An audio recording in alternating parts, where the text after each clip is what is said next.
कभी आपकी लाइफ में कोई ऐसा फेज आया जहाँ पे आपको लगा हो कि ये इंडस्ट्री उतनी इजी नहीं है जितनी लोगों को लगती है? बाइंग सेलिंग कंटिन्यूस करेंगे तो समस्या आती है। हमने 8 जोन की लैंड तो परचेज की, लेकिन उसमें से 75% लैंड जो थी, जब हमने फाइंड आउट किया हमें पता लगा कि ज़मीन में तो कुछ है ही नहीं। It was a big loss for us.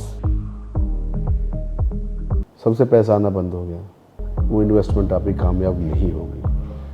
आपने देखा होगा बहुत से बिल्डर डेवलपर जेल के अंदर पहुंच जाते हैं। कैसे पहुंचते हैं?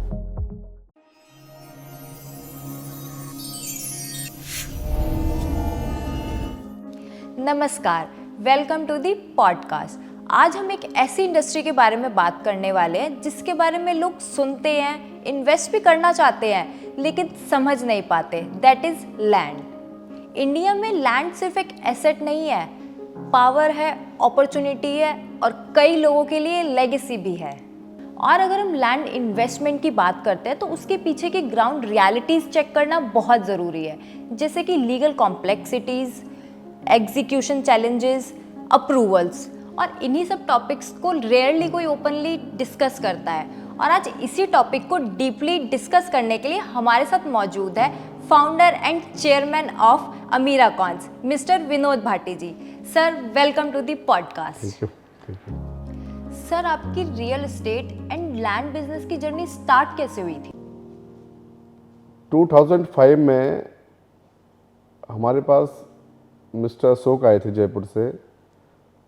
उन्हें एक प्लॉट की नीड थी, तो हमने उन्हें एक प्लॉट सुरेंद्र जी के पास था, वो दिखाया।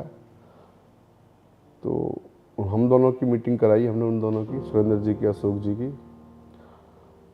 उनका डील हो गया। डील होने के बाद उन्होंने हमें ब्रोकरेज दिया, तो हमें लगा कि अच्छा बिजनेस है, किसी को आप साफ़ सुथरी ज़मीन दिला रहे हो और 2 पैसे मिल रहे हैं। Then we start this business. I feel good. Okay sir, जब आपने बिजनेस स्टार्ट करा था तब के रियल एस्टेट मार्केट में और अब में सबसे बड़ा डिफरेंस क्या है? देखो, 2005 और 2026 है is a difference of 20 years, but strategy of working is difference. पहले लोग इन्वेस्टमेंट के लिए ज़्यादा प्रायोरिटी करते थे लैंड खरीदने की। आप देखेंगे एनसीआर के आसपास, हर मेट्रो सिटी के आसपास आपको लगेगा कि लोग डे बाई डे जिस तरीके से पॉपुलेशन इंक्रीज हो रही है, तो लोगों को डिमांड्स है हाउसिंग की, घरों की, इन्वेस्टमेंट्स की, फैक्ट्रीज़ की, सेट्स की। तो जैसे जैसे चीज़ें बढ़ी तो सोशल मीडिया का समय आया, डिजिटल मीडिया आई, लोगों के पास ऑप्शंस बढ़े। जो मैन टू मैन लोग ब्रोकर से बात करते थे, वो सोशल मीडिया के थ्रू फ़ोन नंबर से कांटेक्ट करने लगे। कोई मैजिक ब्रिक्स पे लैंड किसी ने सर्च किया, किसी ने कहीं सर्च किया। जैसे कि हमने भी शुरू किया था, जैसे प्लॉटिंग होती थी तो आपके न्यूज़पेपर में ऐड गई, आपके केबल टीवी घर में हुआ करते थे, केबल टीवीज़ में ऐड जाती थी। तो इस तरीके धीरे धीरे समय बदलता गया। आज व्हाट्सअप है, आज इंस्टा है, ट्विटर है, बहुत सारे प्लेटफॉर्म्स हैं। तो अवेयरनेस बढ़ी है, लोगों की सोच बढ़ी है और ज़रूरतें भी बहुत बढ़ी है। लैंड की डिमांड अकॉर्डिंगली नीड बहुत बढ़ी है, बिकॉज जैसे जैसे पॉपुलेशन बढ़ रही है उसी तरीके से हमें हाउसिंग का या इंडस्ट्रियल का, गवर्नमेंट को हर चीज़ का एक्सपेंशन करना पड़ रहा है। तो बहुत चेंज है। सर, मैं मानती हूँ कि टेक्नोलॉजी आने के बाद बहुत सारी चीज़ें चेंज हो गई है। सोशल मीडिया ने हमारी लाइफ बहुत ज़्यादा चेंज कर दी है। जैसे कि मैंने देखा है कि इंस्टाग्राम पे लोग बहुत जल्दी इन्फ्लुएंस हो जाते हैं, इन्वेस्टमेंट करने लग जाते हैं। बाहर से लोगों को लगता है कि ये इंडस्ट्री कितनी ग्लैमरस है, बट इसकी ग्राउंड रियलिटी क्या है? जो प्रॉपर्टी इंडस्ट्री है, इसमें बहुत चमक दिखती है। बाहर से लगता है कि ये बहुत बड़ी बिजनेस फैक्ट्री है और इसमें बहुत अर्निंग्स है, बहुत पैसा है। बट जब आप एक बार लैंड परचेज करते हैं, किसी को सेल करते हैं, it's good. Second time you make, this is also good. When you are in the business of property, then you will make it again and again and again. एक समय ऐसा आता है, आपने 5 डील में कमाया, एक डील ऐसी फंस जाती है, उस डील में जो 5 का कमाया वो भी, और आपके घर की जितनी कैपिटल्स है, आपकी जितनी इन्वेस्टमेंट है, वो सब फंस जाती है और सब खराब हो जाता है। There is no way to escape, कोई रास्ता नहीं बचता। तो ये बहुत बड़ी इंडस्ट्री तो है, लेकिन इसके माइनस पॉइंट्स बहुत ज़्यादा है। तो ये समस्या इजी बिजनेस नहीं है, इसके लिए बहुत एफर्ट्स, बहुत mind, many things are in this. तो कभी आपकी लाइफ में कोई ऐसा फेज आया जहाँ पे आपको लगा हो कि ये इंडस्ट्री उतनी इजी नहीं है जितनी लोगों को लगती है? बिल्कुल, जैसा कि मैंने आपसे कहा कि जब हम बाइंग सेलिंग कंटिन्यूस करेंगे तो समस्या आती हैं। तो हमने एक लैंड परचेज की पलवल, 8 जोन की लैंड परचेज की। हमारी प्लानिंग्स थी कि हम इसमें एक रेजिडेंशियल टाउनशिप लॉन्च करेंगे। तो जब उसकी रजिस्ट्रियाँ करा ली, सब चीज़ें हो गई, तो उसमें बाद में पता लगा कि हमने 8 जोन की लैंड तो परचेज़ की, लेकिन उसमें से 75% लैंड जो थी वो ख़राब हो रही थी ग्रीन बेल्ट और हाईवे से। जब हम उसका लाइसेंस लेने के लिए डिपार्टमेंट पहुँचे, जब हमने फाइंड आउट किया, हमें पता लगा कि ज़मीन में तो कुछ है ही नहीं। तो it was a big loss for us. After this when demonetisation हुआ, नोटबंदी हुई 8 नवंबर 2016 को, जितना मार्केट में हमने प्लॉट सेल कर रखे थे या लैंड सेल कर रखी थी, सबसे पैसा आना बंद हो गया। आगे जो मनी का फ्लो था वो रुक गया, आना बंद हो गया, जाएगा कहाँ से, हम ख़त्म हो चुके थे। तो सब कुछ फ्रीज हो गया था। उसके बाद भी सर्वाइव किया। और फिर उसके बाद बात करें लॉकडाउन की, कोविड की, that face also was very horrible. All things were stop, but government supportive रही, गवर्नमेंट ने बहुत सपोर्ट्स की, टाइम मिला। We have resolve these all problems with our team work. तो अपनी सूझबूझ के साथ चीज़ें कंट्रोल की, लेकिन समय तो हमने भी खराब देखा है। सर, प्रॉब्लम्स तो सबकी लाइफ में आती है, बट आपके एक्सपीरियंस में मैक्सिमम लैंड डील्स क्यों फेल होती हैं? बहुत बड़ा सवाल आपने किया कि लैंड डील्स फेल क्यों होती हैं।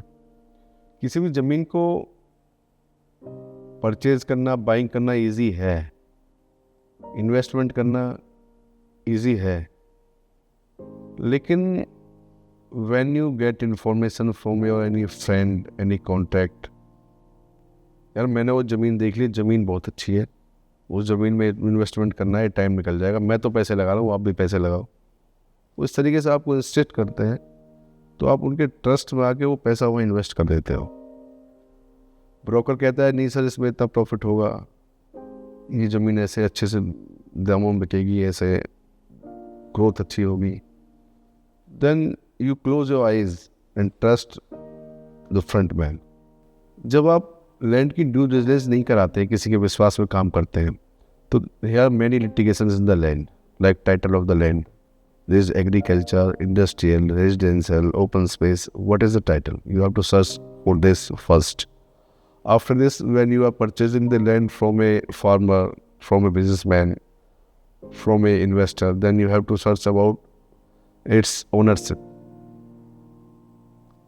कितने भाई से मालिक थे, उनके फोर फादर से ज़मीन में कोई डिस्प्यूट तो नहीं था, इसमें कोई पहले लाइक पर्यसन कब्जे का कोई मैटर तो नहीं है। बात करें रिकॉर्ड्स में, 30 साल का रिकॉर्ड आपके पास पहले चेक करना चाहिए। जब आप चेक नहीं कर पाते, चीज़ें नहीं कर पाते, विश्वास में काम, ज़मीनें फंस जाती है। किसी में गैर मौजूद से बैठे हैं, किसी में पट्टेदार बैठे हैं, कहीं ढोलेदार बैठे हैं। These are the many types of the land problems. Land का जब तक ड्यू डिलिजेंस नहीं होगा, तब तक वो इन्वेस्टमेंट आपकी कामयाब नहीं होगी। एंड आपको जो चीज़ की रिक्वायरमेंट है वो चीज़ आपको बताएगी, लेकिन वो चीज़ नहीं है एक्चुअल में। तो these are the big problems.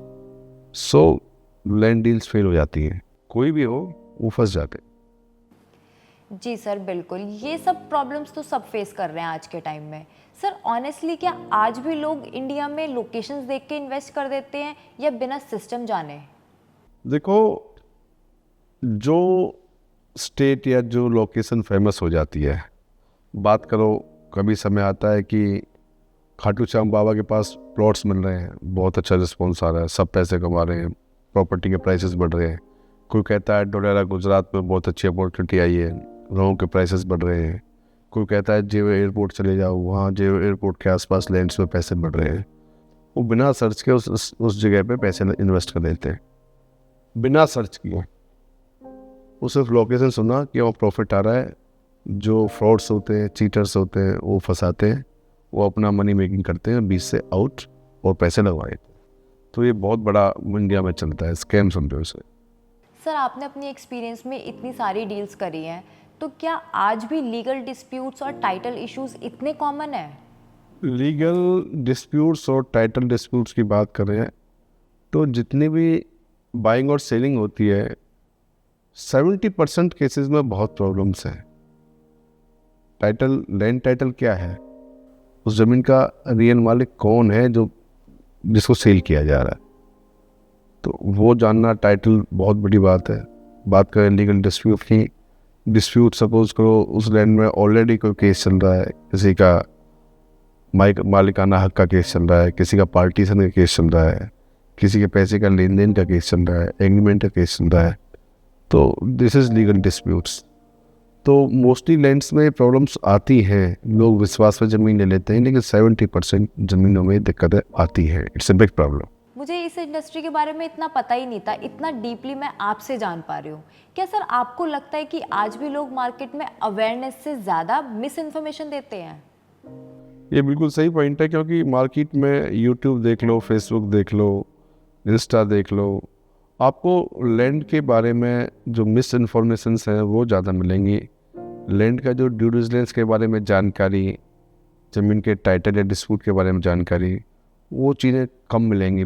ये कोई गोल्ड खरीदना या आपको कोई अपना कोई शॉपिंग मॉल जाके कोई शॉपिंग करना, ये वो इजी काम नहीं है। आपको शायद पता ही नहीं है नॉर्मल आदमी को कि कितनी ज़मीनों में कितने केस हो सकते हैं। सपोज़ करो एक ज़मीन का मालिक मैं हूँ, 10 नामों की ज़मीन में एक अपना हिस्सा 10% अगर सेल करता है तो he is fit, he is liable from law. But इसमें एक बड़ा डिस्प्यूट ये है कि उस लैंड के पूरे पार्ट में से उसका हिस्सा कहाँ है, वो रजिस्ट्री तो करता है, इन्वेस्टमेंट पूरी हो जाती है, रजिस्ट्री ट्रांसफ़र हो जाती है, लेकिन नेक्स्ट डे जो बैलेंस 9 ओनर्स उस ज़मीन में और है, वो केस फाइल कर देते हैं, पार्टी से केस चल जाता है, मुझे यहाँ चाहिए, ये हिस्सा मेरा है, ये हिस्सा मेरा है। तो ये अवेयरनेस ही तो है जो लोगों के पास नहीं है। तो ऐसी बहुत सारे केसेस हैं, बहुत सारी चीज़ें हों, किसी ज़मीन को खरीदने से पहले सर्च होना बहुत ज़रूरी है। ये तो आम आदमी की एक साइकोलॉजी है, जहाँ दिखता है कि यार बहुत पैसे बच रहे हैं, पैसे ज़मीन में पैसा है, या इन्वेस्ट कर दो, गहराई में कोई जाना नहीं चाहता। तो बहुत समस्या का विषय है। सर तो इसी में कोई एक ऐसा एग्जाम्पल जो आपके साथ हुआ हो जो लोग रिलेट कर पाएँ? ऐसा हर स्टेट में, हर डिस्ट्रिक्ट में आपको ऐसे एग्जांपल्स ढेर सारे मिल जाएंगे। बात करें एनसीआर में, बड़े बड़े ग्रुप से नाम तो मैं लेना चाहूँगा नहीं, आपने देखा होगा बहुत से बिल्डर डेवलपर जेल के अंदर पहुंच जाते हैं। कैसे पहुंचते हैं? जबकि वो उनके साथ इन्वेस्टर्स होते हैं, कोई कई सौ करोड़, कई हज़ार करोड़ इन्वेस्टमेंट कर देते हैं, प्रोजेक्ट में पैसे लग जाते हैं, प्रोजेक्ट सेल भी होना शुरू हो जाते हैं, लोगों से पैसे आ जाते हैं। लेकिन जब प्रोजेक्ट में डिस्प्यूट हो जाता है, लीगल डिस्प्यूट हो जाता है, जिसकी हम आज बात कर रहे हैं आपसे, जब ज़मीनों में टाइटल के बारे में या ज़मीन में कोई और चीज़ आने के बाद कोर्ट में ज़मीन फंस जाती है, तो वहाँ डेवलपर का, बिल्डर का पैसा भी लग गया, कस्टमर को ज़मीन भी नहीं मिली, दोनों फंस के खड़े हो गए। लास्ट में बिल्डर डेवलपर को जेल भी जाना पड़ता है, कोर्ट के चक्कर काटने पड़ते हैं, सारी इन्वेस्टमेंट जीरो हो जाती है। बात करें फरीदाबाद में लेटेस्ट एक अभी नया केस हुआ था, एक बिल्डर ने ज़मीन ली, कुछ भूमाफियाओं ने मिलकर उस ज़मीन के बीच में छोटे छोटे पैच खरीद लिए, पूरा प्रोजेक्ट फंसा दिया। आगे आने वाले टाइम में ज़मीनों के चेक बाउंस शुरू हो गए, टाइटल क्लियर नहीं हुआ, कोर्ट में जमींदार पहुंच गए, चीज़ें खराब होती चली गई। तो ऐसे सैकड़ों उदाहरण, किसी का नाम लेना ठीक नहीं है। I have also face this problem. Palwal वाली लैंड में मैंने इस प्रॉब्लम फेस की थी, सारा पैसा फंस के खड़ा हो गया। आगे सेल करने को हमने कोशिश किया, we try my best, but not possible because legal disputes. तो ये बहुत बड़ा पॉइंट है, आपको सैकड़ों ऐसे एग्जाम्पल्स मिलेंगे जिस तरीके से फंसे हुए हैं। सर मैं आपसे एक लाइन में एक सवाल पूछना चाहूँ तो सक्सेसफुल लैंड एग्जीक्यूशन का सबसे इम्पॉर्टेंट पिलर कौन सा है? Only one pillar. Before buying any land, you have to make research for this land. you have to make due diligence of the land, you have to check all the disputes or the titles or the tehsil records, everything you have to search, and then plotting, and then it will be executed. So simple. Sir मैं आपकी बात से 100% agree करती हूँ। लोग सिर्फ land देखते हैं, लेकिन आपके अकॉर्डिंग लैंड के पीछे की कौन सी इनविजिबल चीज़ें होती हैं जो एक्चुअल गेम चेंज करती हैं? किसी भी लैंड के पीछे बहुत सारी चीज़ें जुड़ी होती हैं। जिस लैंड का टाइटल क्लियर है, no legal disputes, no litigations, no court cases, no pendencies, then this land will give you more money than you think ever. तो ज़मीन के पीछे सबसे बड़ी चीज़ क्या है? आप किसी को सेफ और सिक्योर ज़मीन दे रहे हो, कोई डिस्प्यूट नहीं है, कोई लीगल अड़चन नहीं है, then you can buy, you can purchase, you can sell the land easily. It's a big thing. और sir approvals, liaisoning, local coordination, ये सब कितना इम्पोर्टेंट रोल प्ले करता है? लैंड खरीदना, it's very easy to give your money, your pocket amount to anyone. It's very easy. But you are talking about execution, it's a big point. It's a big process. It's not impossible. It can be hard. आपने ज़मीन खरीद ली, उसके बाद एक process start होता है, उसका research करना, ड्यू डिलिजेंस करना, उसके लिटिगेशंस पता करना, उसका टाइटल क्लियर कराना, उसके बाद टाइम पे being on time registrations, mutations. After this you have to go to licensing department. Local coordination you need. आपको एक प्लेटफॉर्म ऐसा होना चाहिए जिससे आप जुड़कर इस तरीके से ज़मीन का लाइसेंस इजीली आ जाए. पूरा एग्जीक्यूशन तभी माना जाएगा, ज़मीन खरीदने से लेकर, उसकी ड्यू डिलिजेंस से लेकर, रिसर्च से लेकर, उसके रजिस्ट्रेशन से लेकर, उसकी लाइसेंसिंग से लेकर, उसका CLU होने के बाद, उसका रेरा नंबर आने के बाद, जो भी चीज़ आप जिस लैंड को चाहते हो पूरा रूप देने के बाद, this is the main execution. Sir क्या इन्हीं रीजंस की वजह से मार्केट के गैप को देखते हुए आपने अमीरा कॉन्स की शुरुआत की थी? जैसा कि आपने क्वेश्चन पूछा कि अमीरा कॉन्स इसलिए बना, बिल्कुल अमीरा कॉन्स अपने बिल्डर्स की प्रॉब्लम्स को देखते हुए, अपने आसपास के माहौल में ज़मीनों के डिस्प्यूट को देखते हुए, ये एक समस्या को ख़त्म करने के लिए एक ऐसा पहला इंडिया का प्लेटफॉर्म बनाया गया है. सर ये प्लेटफॉर्म बहुत यूजफुल लग रहा है, लेकिन आपको कब रियलाइज हुआ कि मार्केट को सिर्फ ब्रोकर की नहीं, एक स्ट्रक्चर्ड प्लेटफॉर्म की ज़रूरत है? देखो, हम प्रॉपर्टी इंडस्ट्री में पिछले 16 साल से काम कर रहे हैं. तो जब हमने प्रॉपर्टी के डिस्प्यूट्स, लिटिगेशंस को देखा, प्रोजेक्ट्स को फंसते हुए देखा, लोगों की इन्वेस्टमेंट पूरी लाइफ की कैपिटल लगते हुए देखी, तो महसूस हुआ कि प्रॉपर्टी इंडस्ट्री को सिर्फ ब्रोकर की ज़रूरत नहीं है. प्रॉपर्टी इंडस्ट्री को ज़रूरत है एक स्ट्रक्चर्ड प्लेटफॉर्म की, ताकि उनके पास एक टीम हो जो लैंड की रिसर्च कर सके. जैसे कि मैं आपको बार बार कह रहा हूँ, ड्यू डिलिजेंस कर सके. ब्रोकर का काम है आपको ज़मीन दिखाई, आपकी रजिस्ट्री कराई, आप डॉक्यूमेंटेशन कराई, पैसे लगवाए, फ्री हो गया. लेकिन आपको चाहिए एक ऐसा प्लेटफॉर्म जहाँ पूरे अपनी लाइफ की कैपिटल लगा रहे हैं, इन्वेस्टर का पैसा लगा रहे हैं. तो वो आप किस तरीके से उस ज़मीन को ख़रीदने से पहले उसकी रिसर्च करेंगे, कैसे आपके सपने साकार होंगे, जो आपने सोच बना के ज़मीन को ख़रीदा है उसका प्रॉपर एग्जीक्यूशन करने का क्या तरीका है. तो Amira Cons is the single platform. वहाँ आप आने के बाद आप सिक्योर हो, जो आपके लिए कैपिटल लगानी है, पैसा लगाना है, ज़मीन खरीदनी है. अमीरा कॉन्स आपको उस ज़मीन की प्रॉपर गारंटेड ट्रस्टेड चीज़ देगा आपको, और आपके पूरे प्रोसेस को एक टीम वर्क के साथ, एक मैनेजमेंट के साथ, एक प्रोफेशनली लोगों के साथ मिलकर उस काम को एग्जीक्यूशन देगा. Land to legacy. मैं आपको बताना चाहता हूँ कि अमीरा कॉन्स स्ट्रक्चर प्लेटफॉर्म कैसे है, वो कैसे काम करता है. बिकॉज आपकी क्वेरी है कि आपको ज़मीन चाहिए, इस सेक्टर के आसपास ज़मीन चाहिए, इस डिस्ट्रिक्ट में चाहिए, तो हम पूरा रिसर्च करेंगे कि आपके जो नीड्स हैं, चाहे इंडस्ट्रियल प्लॉट्स, इंडस्ट्रियल आपको टाउनशिप बनानी है, आपको रेजिडेंशियल टाउनशिप बनानी है, आपको हाउसिंग बनानी है, अफोर्डेबल बनानी है, तो उसका रिसर्च करके आपको देंगे that this special reason and this land will be fit for you.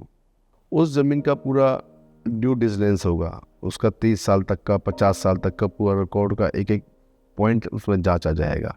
उसके लिए proper we have a legal team, our legal team will work for this. Registry करानी हो, कोई भी डॉक्यूमेंट कराना हो, आपका first of ATS agreement to sell कराना हो, डील पक्की करानी हो, लॉक करानी हो, तो वो अलग टीम है। इसके बाद जब आपकी रजिस्ट्रेशन हो गई, आप ज़मीन के मालिकाना हक बन गए, फिर आपको you have to go for licence. उसके लिए लाइसेंसिंग के लिए proper we have separate team, this management is separate. वो अपना स्टेट अथॉरिटीज़ या जहाँ संबंधित आपका CLU है या लैंड चेंज का जो भी है, वो प्रॉपर आपका लाइसेंसिंग करा के आपको देंगे। तो उसके बाद आपके पास ज़मीन तैयार हो जाएगी।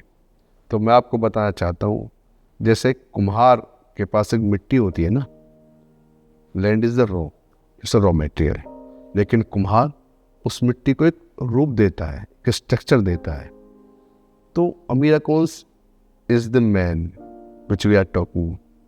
जैसे कुम्हार एक मिट्टी को आकार देकर उसकी शक्ल बदलता है और उसे आपकी जरूरत के योग्य बनाता है, उसी तरीके से अमीरा कोल्स एक ज़मीन को, एक लैंड को आपकी लीगेसी तक लेकर जाने की पूरी प्रोसेस। सर, आज कोई HNI या डेवलपर आपके पास आता है तो आप उसको सबसे पहली एडवाइस क्या देते हैं? हम किसी भी HNI को या डेवलपर या बिल्डर को सबसे पहले एडवाइस करेंगे कि आप कोई भी लैंड परचेज करने से पहले उसकी परफेक्ट लोकेशन दीजिए, किस रीज़न में आपको लैंड चाहिए, आपकी रिक्वायरमेंट्स क्या क्या हैं, आपको किस प्रकार की ज़मीन आपको चाहिए। उसके बाद मैं स्ट्रिक्टली उनको एक सलाह दूंगा कि ज़मीन किसी के थ्रू खरीदें, डायरेक्ट ओनर से खरीदें, लेकिन उसका ड्यू डिलिजेंस सबसे पहले कराएं, उसका टाइटल क्लियर कराएं, और कोई भी लीगल वर्क ऐसा ना रह जाए रजिस्ट्रेशन या पूरी पेमेंट जाने से पहले जिसमें कल को आपको पछतावा करना पड़े।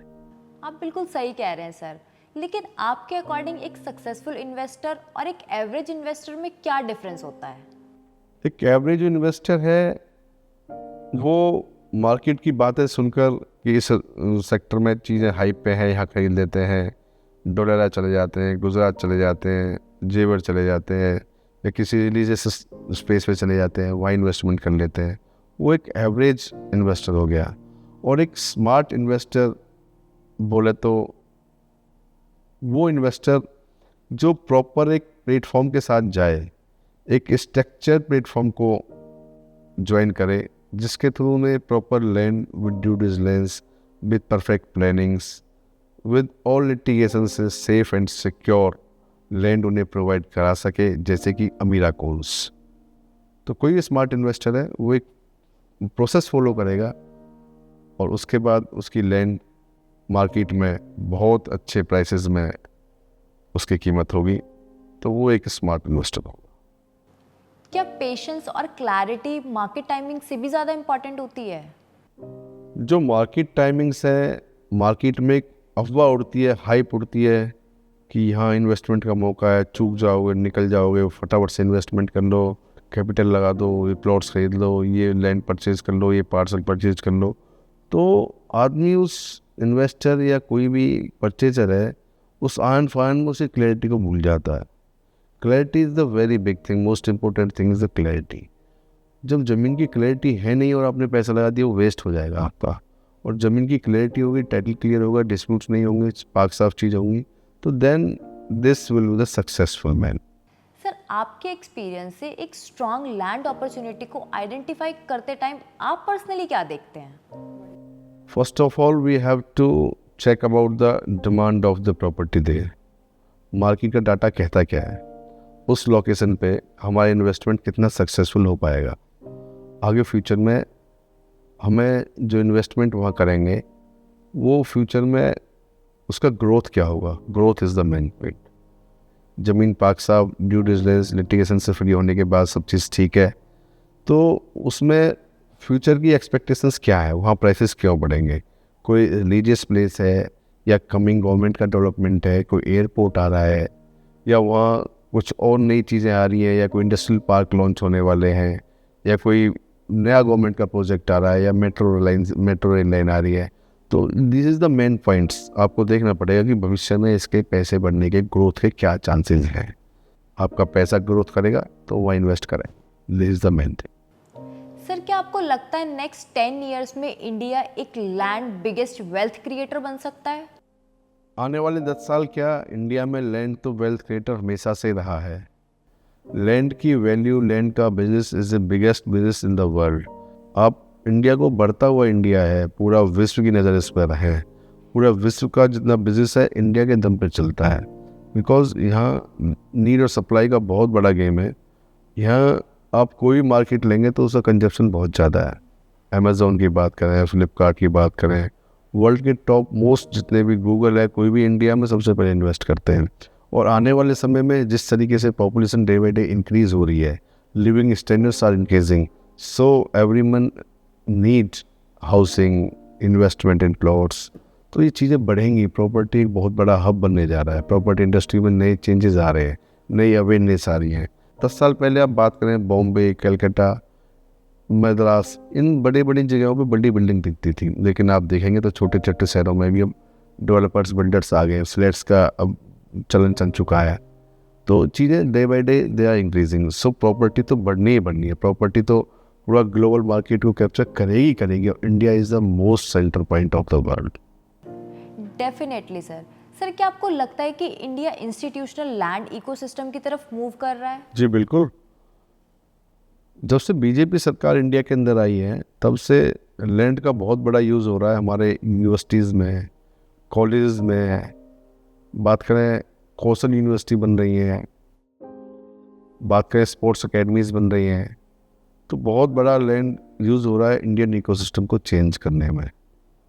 तो अगर देश का इकोसिस्टम अच्छा होगा तो देश बढ़ेगा, इसमें लैंड का बहुत बड़ा पार्ट है। सर आप पर्सनली अमीरा कॉन्स को फ्यूचर में कहाँ देखते हैं? फ्यूचर में अमीरा कॉन्स को मैं एक रिस्पॉन्सिबल कंपनी के रूप में देखना चाहता हूँ, क्योंकि इंडिया में इन्वेस्टमेंट के बहुत सारे ऑप्शंस हैं, लेकिन अमीरा कॉन्स एक ऐसा प्लेटफॉर्म उभर कर आपके सामने आए जो आपके साथ एक बैकएंड पे एक आपके सपनों को साकार करने के लिए एक जिम्मेदारी लेकर काम करे, रिस्पॉन्सिबिलिटी लेकर काम करे, कि आपको सेफ्टी और सिक्योरिटी के साथ आपके इच्छा के अनुसार, ज़रूरत के अनुसार आपको लैंड प्रोवाइड कराए, उसको लीगल इश्यूज़ का ध्यान रखे, उसके ड्यू डिलिजेंस का ध्यान रखे, आपकी जिम्मेदारी से पूरी मदद करे, आपके साथ खड़ा रहे। ये अमीरा कॉन्स का मेरा सब। अमीरा कॉन्स की टैगलाइन है from land to legacy. Personally आपके लिए इसके क्या मीनिंग है? अमीरा कॉन्स के इस टाइटल लाइन को आपको समझना पड़ेगा, लैंड टू लीगेसी। आप ऑल ओवर इंडिया सर्च कीजिए टॉप डेवलपर्स, टॉप बिल्डर्स को, लेकिन आज वो लीगेसी पर है, वो कहाँ से बनी? उन्होंने कहीं से तो स्टार्ट किया होगा। पहला प्रोजेक्ट किया, दूसरा किया, तीसरा किया, उनके साथ लोग जुड़ते गए। आज बहुत बड़ा नेटवर्किंग सिस्टम, बहुत बड़े इन्वेस्टर्स उनके साथ तैयार हैं, बिकॉज दे हैव लीगेसी। तो अमीरा कॉन्स एक ऐसा प्लेटफॉर्म है जो अपनी जिम्मेदारी पूरी करते हुए आपकी लैंड को लीगेसी तक आपको पहुंचाएगा। एक लैंड बिजनेस में आपको ऐसी जगह लैंड में इन्वेस्टमेंट कराना जो आपकी लीगेसी फ्यूचर में बने, ये मुख्य जिम्मेदारी है अमीरा कॉन्स की। Very thoughtful sir. अगर आज कोई यंग इन्वेस्टर और डेवलपर ये पॉडकास्ट देख रहा हो तो आप उसे एक क्या एडवाइस देना चाहेंगे? मैं आने वाले यूथ को, आने वाले इंडिया के फ्यूचर को सिर्फ एक सजेशन देना चाहूँगा। जिस तरीके से मोदी जी ने भी कहा है कि आप गोल्ड में इन्वेस्टमेंट ना करें, प्रॉपर्टी में इन्वेस्टमेंट करें, और जो यूथ अपने फैमिली को देखते हुए, रिलेटिव को देखते हुए लैंड प्रॉपर्टी के बिजनेस में आना चाहते हैं, प्रॉपर्टी इंडस्ट्री में इन्वेस्ट करना चाहते हैं, तो वो जिस तरीके से आज डिजिटल समय है, जो टूल्स को देखकर, सोशल मीडिया को देखकर इन्वेस्टमेंट करते हैं, वो एक ट्रेडिशनल इस चीज़ को तोड़ दें, इस मिथ को ख़त्म करें और एक स्ट्रक्चर्ड प्लेटफॉर्म के साथ आएँ कि उनका प्रॉपर्टी इंडस्ट्री में जो अब काम करेंगे वो स्ट्रक्चर प्लेटफॉर्म के साथ काम करेंगे, जिनमें ना 100% सेफ और सिक्योर लैंड्स मिलेंगी। उनको सपनों को साकार करने का एक सुनहरा मौका मिलेगा, गोल्डन चांस होगा विद सेफ्टी और सिक्योरिटी। मैं यूथ को एक संदेश देना चाहता हूँ, कोई भी इन्वेस्टमेंट से पहले उस लैंड के बारे में क्लियरिटी, उसका ड्यू डिलिजेंस, उसका लिटिगेशन वर्क, उसका पूरा लीगल सर्च और प्रॉपर एक प्रोसेस के थ्रू जाए ताकि उनकी लैंड एक लीगेसी में चेंज हो सके, प्रॉपर उन्हें एग्जीक्यूशन मिल सके, क्योंकि एक छोटी सी गलती उनके आने वाले जीवन के कई साल खराब कर सकती है। मैं आपको बताना चाहता हूँ, अमीरा कॉन्स हमारा टैगलाइन है, land to legacy, India first land intelligence and acquisition platform. Sir, thank you so much for your time. It was really good conversation with you and Ameera Cons also. I hope हमारी audience को सारे doubts clear हो गए होंगे। Personally मुझे बहुत ज़्यादा information मिली है। मुझे तो इवन पता ही नहीं था लैंड इन्वेस्टमेंट के बारे में, बट हमने उसके पीछे के रियल थॉट्स और रियल स्ट्रैटेजीज आज डिस्कस करी है। Thank you so much sir. Thank you. Ameera Cons, from land to legacy.